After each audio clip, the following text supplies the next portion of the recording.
Bine v-am găsit, vă spunem din studio Alfa Mega TV, ediție săptămânală a emisiunii Realități și Perspective. În emisiunea de astăzi vă prezentăm un interviu realizat de noi în anul acesta în Israel, în Ierusalim, un interviu cu participarea de excepție a lui Avi Lipkin, vorbitor, autor, om politic, comentator al evenimentului din Israel și din Orientul Mijlociu. Într-o emisiune pe care am intitulat-o în obiectiv Orientul Mijlociu. Avi Lipkin, un om cu experiență, cunoscător, erudit, un fin observator a ceea ce se întâmplă în Israel, în Orientul Mijlociu, și toate acestea din perspectiva zilelor de pe urmă. Well, praise God, I have a family that goes back to King David on my father's side and to, I believe, the King of Poland on my mother's side, the Blue Eyes.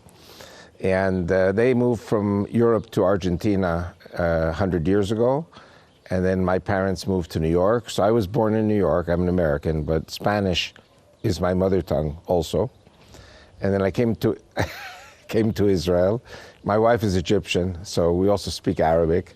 So we have many languages. And I studied Russian also. So I love languages, and I love history, and I love people. And I love God. And from where came this passion to discover the God's plan in the Bible? Because people know you that someone who tried to bring revelation and understanding from the Bible. Why it's important this and how this came in your heart? Well, you know, I've been in Israel 50 years, and I love history. And when you love history, you do not judge one side or the other side, because both sides are right in their own way. So I love history. I love learning about Islam, learning about Christianity, learning about Judaism, learning about all the religions, and seeing how God looks on all his children, because all human beings are his children. I see a threat, and we saw this especially with ISIS, with Daesh, that the killing that was going on, and also where Muslims are killing Muslims. And this broke my heart, because I hate it when anyone dies. But what it teaches is that Israel is now facing a reality in which the populations of countries like Lebanon, Jordan, Syria, Iraq, Saudi Arabia, these countries are going to be facing increasing civil war with fanatic Islam. And in other words, there will be those who are not, they may be Muslim, but they're not fanatic Muslims. So of course they are infidels in the eyes of the fanatic Muslims. And there is no solution. In other words, they will be fighting each other, and the populations in our neighboring countries will empty out. Let's try for our viewers, not all are specialists in Bible or in understanding the history or geopolitical aspects, to identify few key points. What are the main challenges in the Middle East now? Maybe some hot spots in the Middle East. Well, of course, I think what we see most closely is Syria. And we see developing news, which is very interesting. I've written 7 books. My 7th book talks about the war in Syria and the involvement of Russia. And what is interesting is that the Russian people, and of course the Orthodox Church, came to Russia in 995 AD because of the Turkish invasions, Tatari, Chechensi, Cherkessi. I also speak Russian. And these invasions brought about 1,000 years of war between Orthodox Christians, not only Russians, also Romanians, also Bulgarians, Catholic Poland. This is a multi-century war. This is a multi-front war, and it's not over. In other words, Europeans, after the Second World War, said, no more war. We have to find a way to stop war. This is the European Union. But the Islamic mindset is no. Allah commands us to conquer in his name. And they laugh at the Europeans who think that the wars are over. No, the wars are still in the 7th century in Islam. And the problem, though, with the Muslims is they are killing each other also. And they're killing each other more than they're killing Jews or Christians or anyone else. I believe there's going to be a crisis one day in which not the Christians and not the Jews, what we call the bankers, the oil people, the globalists, the Europeans, are going to come and say, we are finished with Islam. Islam is too dangerous. They are blowing up the oil wells. They are blowing up the Kaaba, the Black Stone in Mecca. They are spreading weapons of mass destruction. This is not good for our economics. And the day will come, I believe, that the one world government will ban Islam. And again, not the Christians, not the Jews, the one world government. And then they will say to Israel, now you build your temple. And then when Israel builds its temple, the one world government will say, we send our leader to officiate at your temple. And you know who that is. So we are now living in these very, very spectacular times. You introduced the idea of globalist. So many of Christian leaders, they are watching to the political leaders, Erdogan, Putin, Trump, I don't know, in Iran. They say they will play the games. And they said not, in the end time will be maybe another structure who will dictate the decisions. Maybe you can give more details about this perspective. Well, yes, indeed. And I know that we are now taping a show which should not be only just for today. But today was the meeting between Erdogan and Putin and Rouhani from Iran. And I don't want to say I don't understand it. But first let me explain what I don't understand, and then I'll say what I do understand. The Iranians are Shiites, mostly Shiites, controlled by Shiites. Turkey is mostly Turkish and Sunni. Russia has been an enemy of the Turks for 1,000 years.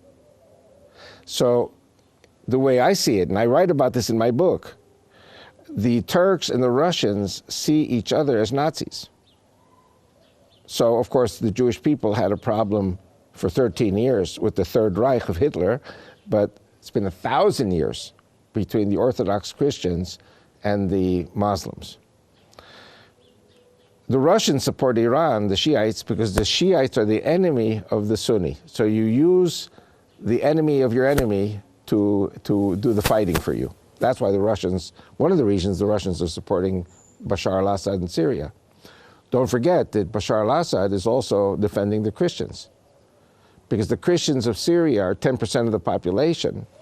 The Shia are 10%. The Druze, there's a group called the Druze, descended from Jethro, they're 7%. And you have Yazidis and you have Kurds. These were all basically in alliance with the Bashar al-Assad regime, and about 60 to 70% of the population is Sunni. Syria had 20 million population. Syria today is 10 million. Half the population is dead, or 500,000 died, and the rest, they fled to other countries, to Europe. The populations now are shrinking as a result of civil war. What I shared with you was that, and this was before the Russians really came into Syria with great force. Bashar al-Assad was losing against the Sunnis, against ISIS. When the Russians came in, they hit ISIS very strong and all the opponents of the Bashar regime. And basically the Russians saved Bashar al-Assad, the Shiites, the Christians, the Kurds, the Druze. But 85% of the Muslims are Sunnis.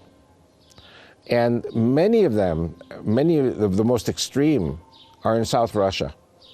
They are Chechens, they are Uzbeks, Tajiks, other South Russian republics. When Christians ask me about the Armageddon, I said, you have 200 million Turks in the Turkish republics of the Soviet Union.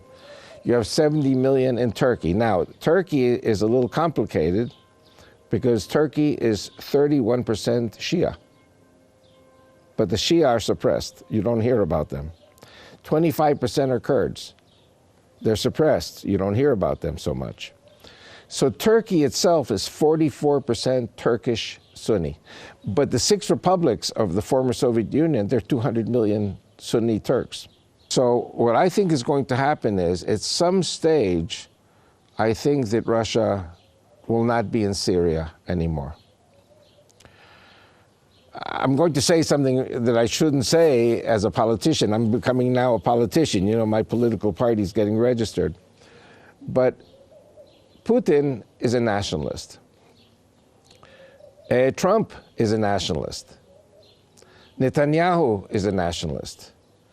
And the British leadership today is nationalist. They want Brexit. They want to break away from the globalist European Union. Now, history is like a pendulum. It goes back and forth, back and forth. And the pendulum now is swinging to the right.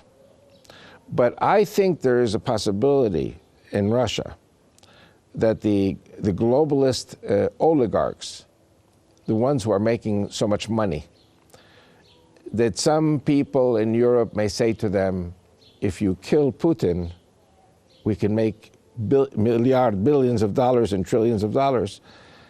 And because Putin is a nationalist, this is stopping business.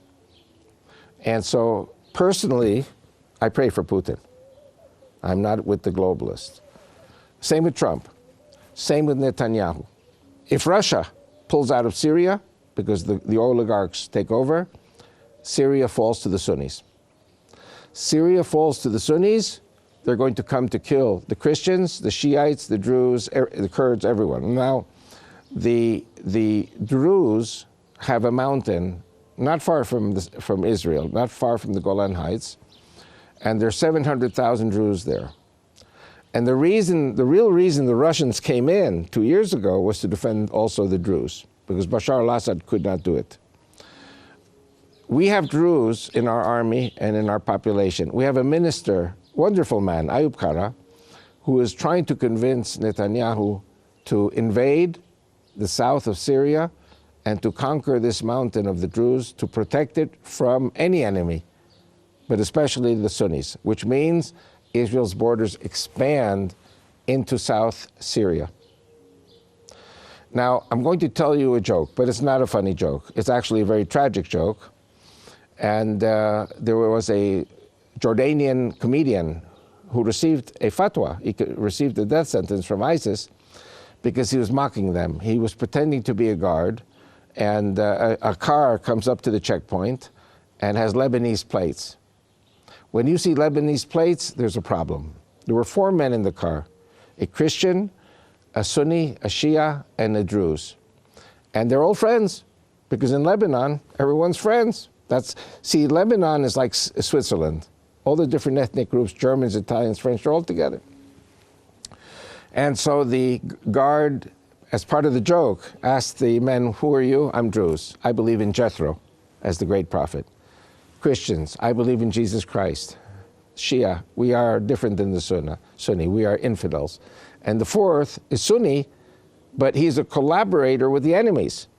So all 4 have to die, and the guard goes ta-ta-ta-ta-ta, and he kills all 4 of them. So I'm predicting that the day will come that ISIS will win in Syria, or come close to winning, and that the 4 groups in Lebanon will actually come to Israel and say, please invade our country and protect us from the Sunnis, because you're going to have 200 million Turks coming. Okay, now, there's another problem. Iran is 50% Shia Persian. The other 50% are minorities. And many of them, including the Kurds and the Azeris, they're Sunni. And you have Baluchis in this. I don't know if your people know these names, but 50% of Iran doesn't like the Ayatollahs. And so we may find a civil war in Iran. And we may find a civil war in Turkey, because the Iranians have said to Erdogan that if you make trouble for Bashar al-Assad, we will instigate a rebellion amongst the 31% of Turkey, which is Shia. And I don't know yet how the situation with the Kurds will resolve itself. My personal faith is that the day will come that Israel's borders will include Lebanon, will include Syria, up to the Euphrates. And who's going to be on the other side? The Kurds. And we will be neighbors and allies with the Kurds. So that's regarding Lebanon and Syria. Jordan has an interesting story. The king of Jordan is not Jordanian. The king of Jordan, Abdullah, he's Saudi. Now, if you remember Lawrence of Arabia, there was a big battle between the Hashemites and the Sauds. And so the British, in order to make peace, gave this family, the Hashemites of Saudi Arabia, gave them Jordan, Iraq, and Syria. So the kings, the Hashemite kings of Iraq and Syria were killed very quickly, and Amir Abdullah lasted, and then King Hussein, and then now Abdullah. But they are foreigners. 70% of Jordan are Palestinian. They don't like the king. And 30% who are Bedouin, many have become Muslim radicals. And so I'm always looking at the possibility of an assassination of King Abdullah by the fanatic Muslims who don't like him. They're going to say he's foreigner, he's not one of us. If ISIS kills King Abdullah, then you're going to have black flags along the Jordan River, which means they're digging tunnels under the river, which means Israel cannot stand by this, and means Israel will have to take Jordan. Saudi Arabia, there are 4 problems. ISIS also is going to kill the royal family of Saudi Arabia. They're going to destroy the oil wells, to destroy the world economy. Again, the globalists, the one world government, they're going to blow up the Kaaba, the Black Stone, and they're going to spread weapons of mass destruction. 9/11 attacks and atomic, biological, and chemical weapons attacks on the West. Millions of people will die. So the globalists will say, this is not good for our globalist economy. We're going to ban Islam. And we're going to command Israel to take Saudi Arabia and Jordan. So Israel's borders, for different geopolitical reasons, Israel's borders expand. And as far as population, the Muslims in the West are planning a Holocaust against the Jews and their Christian spouses, because in America, there's 80% marriage between Christians and Jews. So if the Jew has to flee to Israel, he will take his Christian spouse with him, or her Christian spouse. So I believe the population of Israel will grow from 7-8 million to 20 million soon. So we'll have new borders and bigger borders, bigger population. And I think all of this is in preparation for the coming or return of the Messiah. This perspective is quite unusual because everyone knows that at this time Israel is fighting to keep the borders, including West Bank or Gaza, or different kind of pressure against it. And you said in the end, the time that will come, Israel will have larger territory. It's a biblical support for this. It's somewhere in the Bible that Israel has a larger territory that they have now. Deuteronomy 9:11. Deuteronomy 9:11. And I want to tell you something. It will be good for the Arabs. They will have such a prosperity. There will be so much work.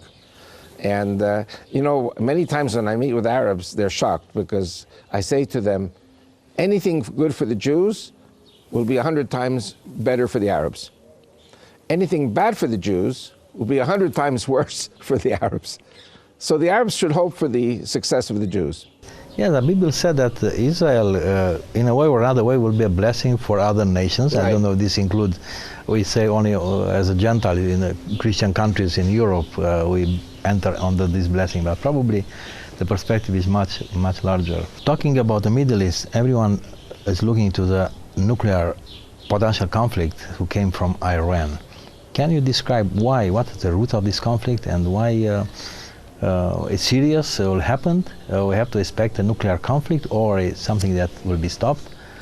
Yes, well, firstly, you have to remember that Israel and the United States started the nuclear project in Iran.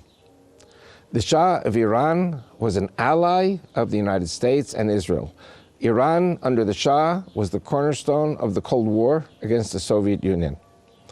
After the death, after the overthrow of the Shah, now, the Ayatollah said, well, we have it. Are we going to stop? No, we're going to continue. You know, I've been in trouble before, because when I was in Switzerland, I said that Islam is not a religion, but a criminal psychosis. Now, you may have to edit this, but I say it. And Allah is Satan. Allah is not the God of the Jews and the Christians. So these people, because it's criminal psychosis, they want to have the bomb. And once Ayatollah Khomeini said, even if Iran loses half of its population, half, 35, 40 million people, Iran will win. This is crazy. Now, Israel, of course, is watching very closely, and Israel has many allies in this question, President Trump also. One of the things we have to remember is that North Korea, Iran, and Syria, all three of them are allies, and they are all working together on nuclear projects. If you remember, the Israelis attacked at Deir ez-Zor 10 years ago. So this was a North Korean project. The Iranians received much help from the North Koreans. So if you have what I call a crazy leadership, again, criminal psychosis leadership, they don't care if many, many tens of millions of people die. This is just crazy. I'm telling you, the globalists don't like crazy. The globalists like economic stability. Make money. The problem of the state of Palestine and like a two-state solution, because we talk a lot about this. This will happen or not. Many talk about occupied territory or settlements of illegal occupation or other kind of non-democratical system. How do you respond to this, to people who talk about non-democratic system or apartheid, even accuse Israel? Or it's a chance for a Palestinian country to be formed, or maybe make some comment on this. Let me put it like this. If our next door neighbor was Adolf Hitler and he says, I'm going to kill all the Jews, can we make a state with him? We can't. Islam says to kill the Jews on Saturday and kill the Christian on Sunday. This is at the heart of the faith. So maybe for reasons of political correctness, Netanyahu said, okay, we'll have two-state solution. They don't want a two-state solution, and they don't want a one-state solution.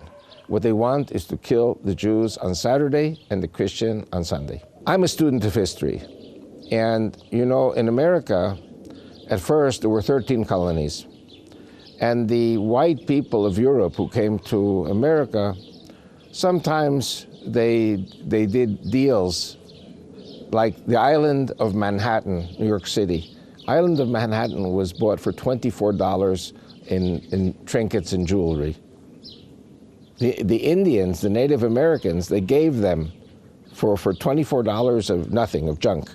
After this, the Indians were attacking. So every time the Indians attacked, the white people expanded until they reached the Pacific Ocean. Now, of course, the Native Americans, all the Indian tribes, they became Americans. There is no more, oh, you're an Indian, or you're a white. Everything is now mixed. Everyone has Indian blood in America today. Same in Mexico, Latin America. This is called manifest destiny. In English, manifest destiny means a destiny that cannot be stopped. So the American destiny went from the Atlantic to the Pacific. Similarly, the Russians, as you know from history, they expanded into Europe, but they also had a push to the east, all the way to Korea and Japan. So this is also manifest destiny. I believe Israel also has manifest destiny. Now, the Palestinians, so-called Palestinians, the Arabs, they could have agreed to a little country of Israel between Tel Aviv and Haifa, just a little piece of land, in 1936. It was called the Peel Commission. They said no. Then the United Nations gave them, the Jewish people, a little bit more land. The Palestinians said no. So we got the 48, 49 boundaries. Then we got the 67 boundaries. And the Khartoum conference in summer of '68, they said no peace, no negotiations, no recognition. No, no, no.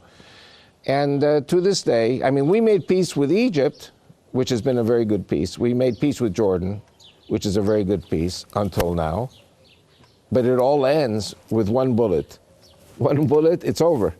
Because Jordan is not a democratic country. Middle East is not a democratic place. Syria is still at war with Israel officially. So God finishes off Syria. Syria now is cantons, it's broken up. Iraq, they're still at war with Israel. So look, where's Iraq? There is no Iraq. You have Shia Iraq in the east, Sunni Iraq in the west, they hate each other, and the Kurds, God willing, soon will have their own country. And I will do everything I can to help the Kurds. Tell us about how do you see the situation of Christians in different countries, the Middle East. We didn't know too much in Romania about this. We pray for the safety, but that's it. Not news in the secular media about the Christians. Well, firstly, my wife is from Egypt. And she said to me, she's Jewish, but she knows about the Christians and the Muslims. And, the Muslims conquered Egypt with their invasions in the 7th century. But Egypt still had a Christian majority. But over 1,300 years, the Christian majority became smaller and smaller and smaller. Now the Christians, the Coptic Christians, are 10-15% only. And the Muslims are the majority. The Middle East, I don't have to tell you, Turkey was the Byzantine Empire. Orthodox Christianity. And even Romania, Bulgaria, I think Hungary was under a Turkish rule for 150 years. And, I have to praise the Romanian people for their heroism and steadfastness in fighting the Turks. It was hundreds of years of battles. And even the Polish, sent an army to Vienna to fight against the Turks. The Russians, the Russians have done some very barbaric things. I don't know if you know, for example, Sochi in the south of Russia, there was a group there called the Circassians, and they claim that the Russian army under the Tsars in 1854 killed in Sochi 3 million Circassians. So this is like Hitler and the Holocaust for the Turks. I'm telling you, there's a history between the Turks and the Russians, which is a very bad history, 1,000 years. We had a problem with the Germans in World War II, but in World War I, the German army under Kaiser Wilhelm came into Poland as the liberators. And my family was starving under the Russians, and the Germans came in and they fed us. And they gave my grandfather work, and they trained him. So the Germans were good to the Jews in World War I. And in 13 years, the Nazism made the people, the leadership crazy. And I don't know if you know this or not, 6 million Jews died in the Holocaust, but 7 million Christians died in the Holocaust. Hitler killed 7 million Christians. And he killed them before he killed the Jews. So that when the time of the Jews came, there was nobody to defend them. So Germany today, okay, they're our friends again. Again, the pendulum swings back and forth, back and forth, back and forth. So we have today a group called the Muslims. And the Muslims are good people. I used to hate Germans. Today I love the Germans, but I hate Nazism. I love the Turks, I love the Arabs, I love the Muslims. But Islam as a system is satanic. And they kill the Jews on Saturday, and they kill the Christians on Sunday, and they kill the Hindus, and they kill the Buddhists, and they kill the blacks in Africa, and they kill each other. You tell me this is a religion? This is crazy. It's insanity. And so in Switzerland, I said this every night in 23 German churches, and I got a 3-year jail sentence for hate speech. I said Islam is not a religion. It's a criminal psychosis bent on the destruction of the human race. So if the leadership of the Palestinians talks like this and believes like this, will there be a Palestinian state? They don't want a state. They just want to kill us. You remember Bethlehem? Isn't Bethlehem an important place for Christians? It's the birth of Christianity, in fact. It's the heart. Heart, yeah. And in November, December of 1990, I heard about, we're here at Christ Church in East Jerusalem. Right next door is the Franciscan church. And the Franciscan magazine, Terra Santa, came out with an article written by a Catholic priest, Father George Abu Hazan. And he said that the real reason for the Christians to flee Bethlehem is not the Jews. The Christians are fleeing Bethlehem because of Hamas and because of the Muslims. Wherever Islam goes, it's the end of Christianity. And I tried to buy the magazine. It was very hard. And finally, I went to the offices and I told them a lie, which was the truth. I said to them I was studying to be a rabbi and I'm doing research with the Catholic journals, and can they sell me all of their journals for 1990? I only wanted one, and I bought the 6. And then when I saw the article, I ran, I think it was Amargo Éxodo de Cristiani de Terra Santa. I ran from the old city to the bus station, took the bus to Tel Aviv to the army spokesman. They translated this from Italian to Hebrew, and then I translated this into English, and I put it in my book. Today, Bethlehem is 10 to 15% Christian. The Christians are finished. Nazareth is about 35% Christian and 65% Muslim. Nazareth. And what about Iraq? Iraq also, Syria also. It's very hard to be a Christian in these countries. Egypt also, but the Coptic Christians in Egypt, they're fighting. They're not going to give up. Maybe talking about the end time. Many talking about the end time, some refer to earthquake or disease. Some are referred to conflict in the end time, like Gog, Magog, Megiddo. Maybe some mention who maybe see already some nations, some alignments of the final conflicts in from the Bible. Well, you know, in Hebrew, Meshech, many people say Meshech is Moscow, and Tubal is Tbilisi. And I used to have big fights with my dear Christian friends in America because they said that Russia was the Armageddon. Now, if they said Soviet Union, it would be yes. But if they say Russia, it's no. Because the Soviet population was 350 million, Soviet Union, 350 million, but 200 million were Muslim. So the majority of the Soviet Union was Muslim. Now, after the end of communism and Russia broke away, or the other republics broke away, now you have 150 million Russians, and the majority is Russian Orthodox. I don't believe that a Russian Orthodox or any Orthodox country would attack Israel.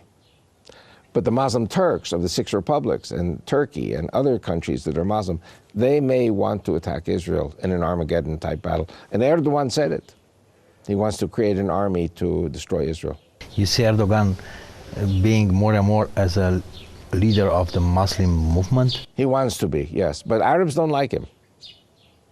They don't like him because he's not an Arab, he's a Turk. Turks are Indo-European. Turks, Iranians are Indo-European. They're not Arab, they're not Semitic, they're not Arabs. Talking about Erdogan, maybe a few comments. We in Romania, we have some sensitivity to the totalitarian regimes. Yes. And we see in 2-3 years, Erdogan took some steps to become a leader. Maybe make some comments on this. Well, firstly, Erdogan's rise to power started as mayor of Istanbul. And he did a very good job. He was very popular. And he was not so fanatic at the beginning. What is happening now is every year, every few months, there's something new, another step up the ladder of fanaticism. And also the so-called coup attempt against him with Gulen. This is something which, I mean, I don't know if Gulen was involved or not involved, but you know, Hitler consolidated his power with the burning of the Reichstag in January 1934. And all his opponents were killed or sent to the concentration camps, even though Hitler did it. Hitler's people burned down the Reichstag. It wasn't the opposition. He used this. In America, they call this a red flag. Yes, I have been last year on the Golan Heights. Why do you think this is important? For whom it's important, Golan Heights? Was it dispute territories or not? No, too much economical advantage there. And you know, maybe in strategic or military situation of the Middle East, what are the importance of Golan Heights? Well, I was an Israeli army spokesman for 14 years, And I used to take many groups up to the Golan Heights and explain this exactly to them. You have to remember that until 1967, the Syrians were actually on the Sea of Galilee.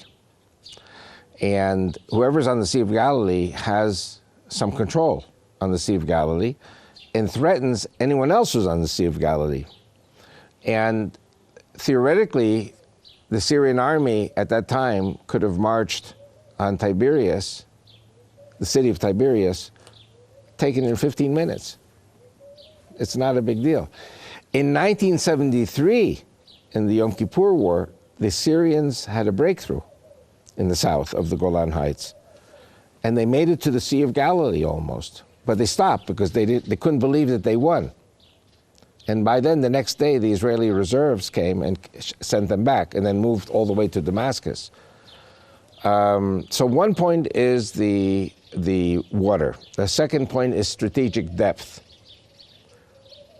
Now, you have to remember, Israel is a very small country. And if the enemy is on the Sea of Galilee, they can take Tiberias in 15 minutes. They can take the city of Safed in half an hour. They can take Nazareth in 45 minutes and Haifa in 1 hour. That's how big the country is. The country is very small. If we are on the Golan Heights, I mean, we don't have any plan to take Damascus, but we're like 30 minutes from Damascus. And now it's much harder for them to hit our cities. You didn't mention, and many people didn't mention about Armenian Holocaust or massacre. Do you think the Armenian population or like an ethnic group will play a role? Or why people for decades didn't talk about what's happened to Armenian people? It's some significance, spiritual significance, political significance. You have to remember that Turkey and Iran, in the good old days, we're talking about İnönü, after Ataturk, you had a secular Turkey. Now, they were Muslim.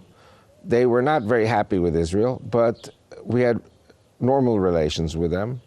We had very good relations with Iran under the Shah. And this was important because there was no Arab country that would make peace with us. Today, we have a very strong peace with Egypt. We have a fairly good peace with Jordan. There are other Arab countries that are talking about making peace with us. Even Saudi Arabia is hinting they want to make peace because of their threat of Iran. Okay?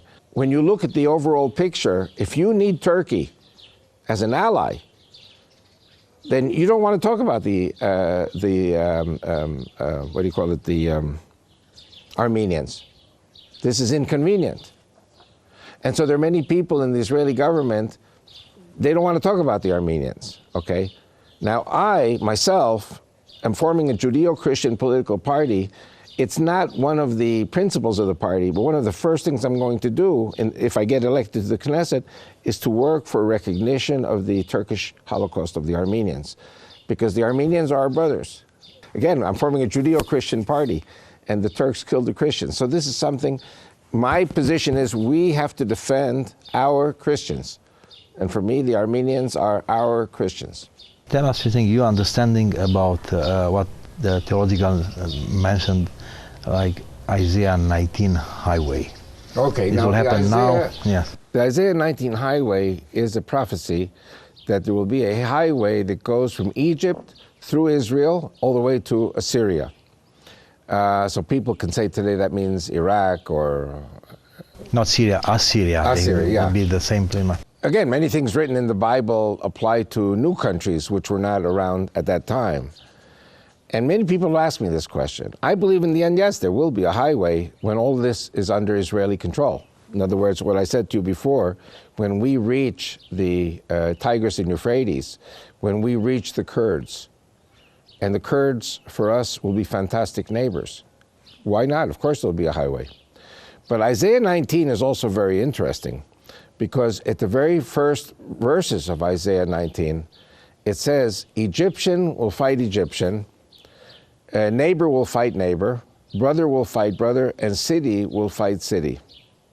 Now, we saw under the Muslim Brotherhood and Mubarak, until Mubarak fell, we saw exactly this. The Egyptians were fighting each other. The brothers were fighting each other. The neighbors were, the cities were fighting each other. Port Said soccer team, football, was fighting the football team of Cairo. It was complete crazy. So it could be that the prophecy of the highway from Egypt cannot happen when you have all these brothers fighting each other. And there's another point. Ezekiel 28:29 talks about a massive catastrophe in Egypt, that Egypt will not exist for 40 years. It does not say the Egyptians will die. It says the Egyptians will be scattered to the four corners of the earth. Every country will have to take in Egyptian people. Something is going to happen that they will not be able to stay in Egypt. Now, I think there is one of two explanations. The Egyptians are Sunni, and the Egyptians were threatening Bashar al-Assad, who is Shiite, just like the Turks. And the Iranians said to the Egyptians, if you go invade or send troops against Bashar al-Assad, we will send our missiles and blow up the Aswan Dam. Now, the Aswan Dam is not mentioned in Ezekiel 28, but it does say Asain or Aswan. Now, if the dam is blown up by a missile or an earthquake, and a little earthquake can cause the dam to burst, all that water will flow through the Nile Valley and will destroy Egypt for 40 years. And the Egyptians will have to go to other countries. All they have to do is run 1 or 2 kilometers in either direction up the hill away from the river. But it will not be possible to feed them every day. You will have to take them out and bring them to America. America's going to have to take 50 million Egyptian Muslims and Coptic. I mean, I pray this does not happen. I'm just saying this is what God says in Ezekiel 28:29. God says in Isaiah 19:11 that 19:1 and 2 that Egyptians will fight each other. So there are many things that are happening and could happen before the highway is built in Isaiah 19, between Egypt and Assyria. A few comments on Aliyah. Yes. Because people said it was a time of fishermen, now it's hunting time, and in a way or another way. Fishers and then the hunters. Yes. Mm-hmm. How you see this process now and this momentum, because this happened in many decades before, step by step. This is a very crucial point for understanding my political party. In the summer of 1999, I was in Canada, in a place called Edmonton.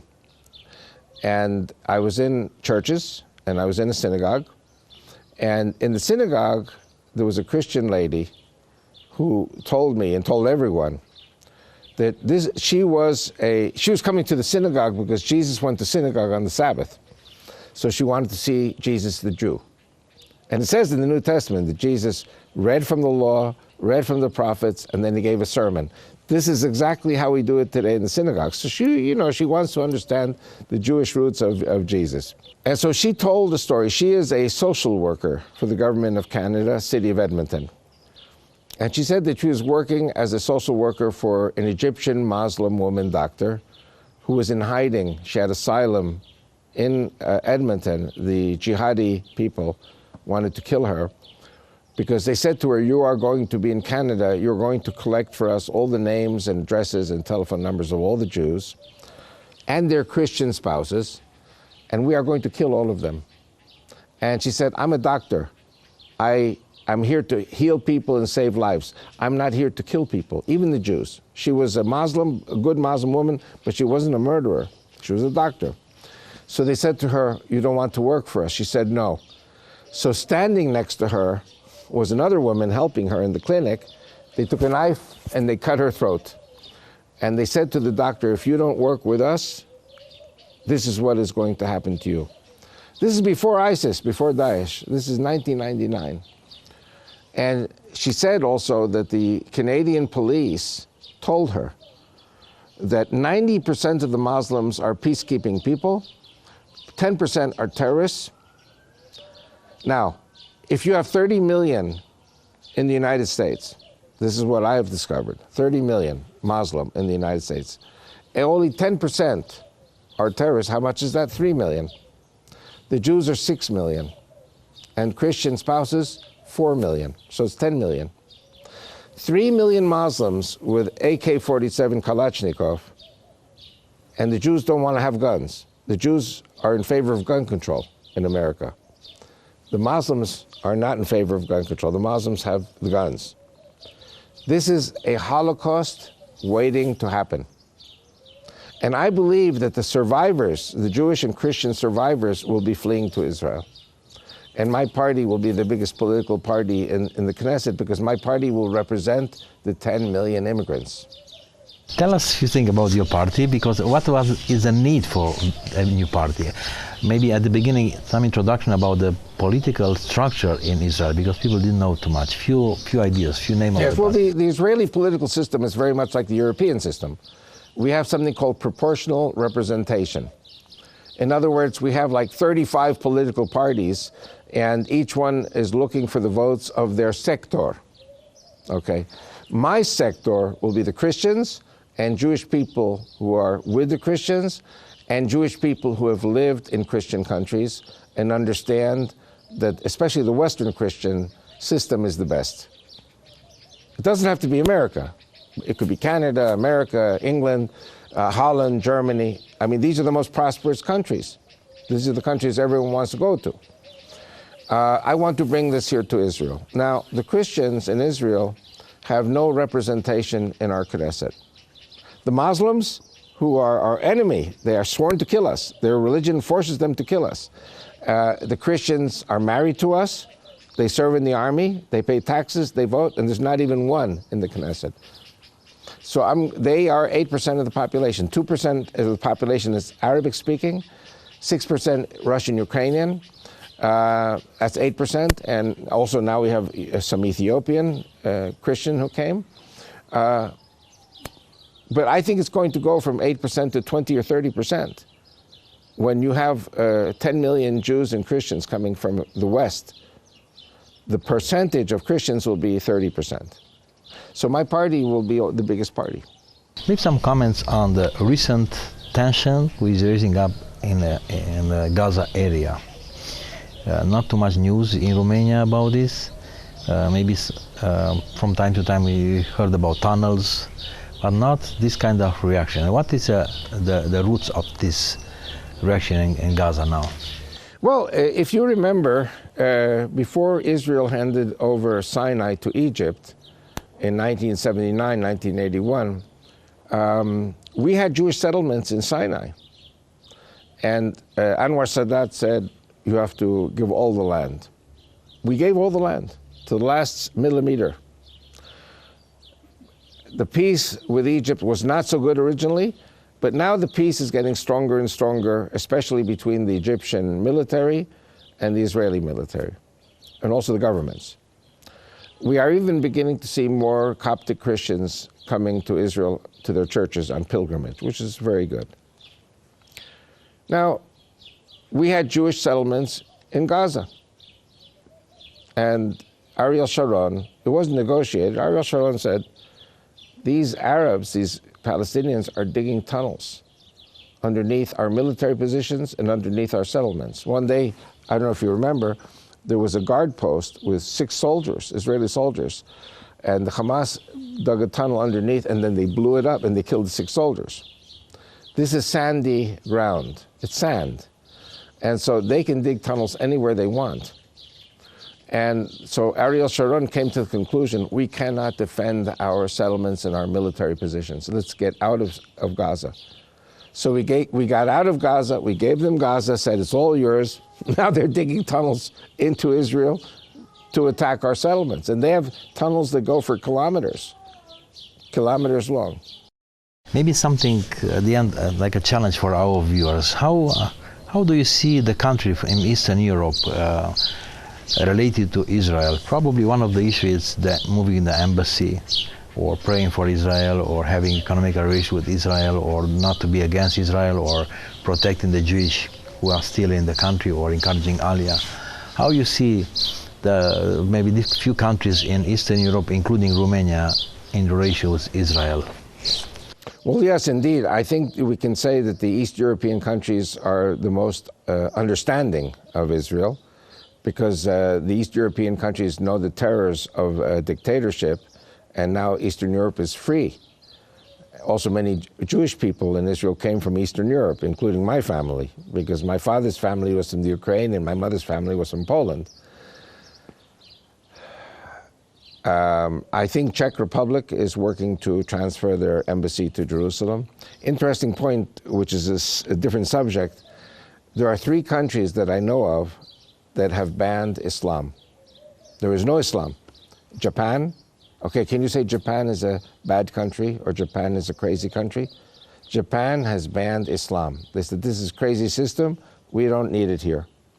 Czech Republic in Europe and Angola in Africa. Islam is not tolerated. Now in China, officially, there is Islam, but the Chinese are very tough with the Muslims. They're tough with the Christians too, but they're tough with the Muslims. What is your motivation to be with the Bible in your hand and with the eyes to the magazine, newspaper, the news? What's your motivation to defend Israel and to promote ideas on the favor of Israel?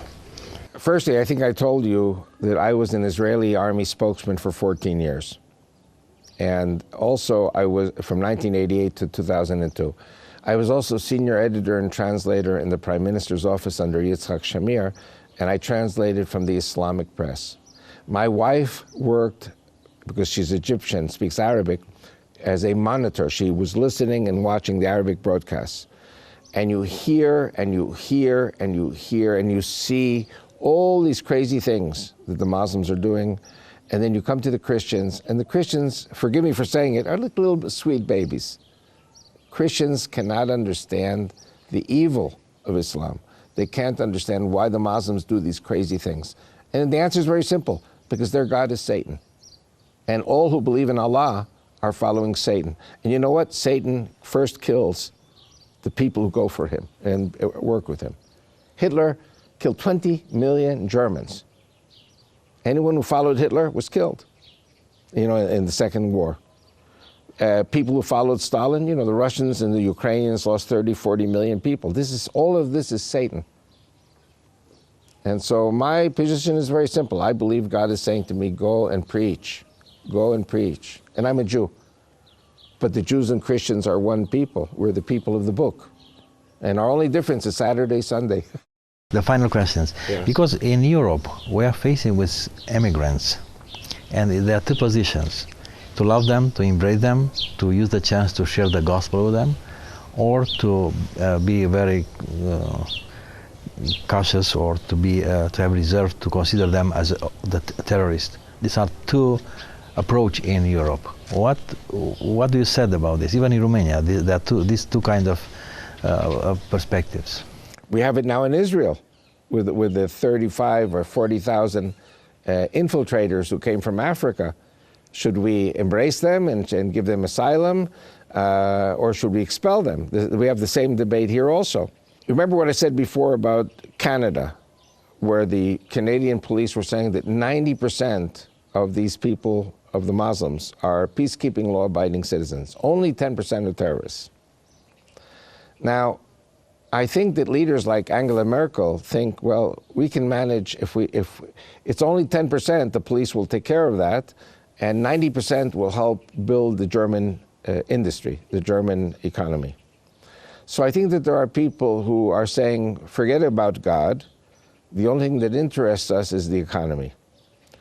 And they could be raping the women, and they could be killing, and there's a city in Malmö in Sweden where the rapes and the murders are higher than ever before in the history of Sweden. So if the leadership is ready to pay the price, they bring in these people, but it's not good for the Christians. And my personal view, I was supposed to go to the Vatican, and I had a heart attack. So my son went. And we met with top Vatican officials. And my message is to the Vatican, we need a crusade, like 1,000 years ago. Because the crusade was an answer to an Islamic invasion of Europe 1,000 years ago.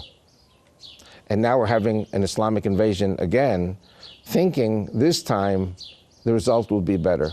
This is really with the final question. We are involved in media, so we are preoccupied and looking for credible information, news and approach. But there's a lot of fake news. You mentioned a few minutes ago about your wife who understands different TV or radio in Arab or what. How do you see will be the place of the media in the future, and how? First of all, we don't know who financed the station like Al Jazeera or other stations we form. Make some comments on how you see the importance of media in the future. Already through media, through internet, a lot of manipulation are done. Well, I think indeed you are seeing the growth of the internet. Even the internet is now being controlled. And for example, I don't remember saying anything bad on Twitter. I don't get any more Twitter connections. I still have Facebook, I still have LinkedIn, but Twitter stopped. And I saw yesterday in the internet that there are professional people in Twitter who are looking to get rid of what they call the shitty people. The shitty people mean the people who are like dirt, you know, meaning the conservatives, the Christians, you know, the people who oppose their liberal agenda. So we have a problem in the future with the media, and we have a problem in the future even with the internet.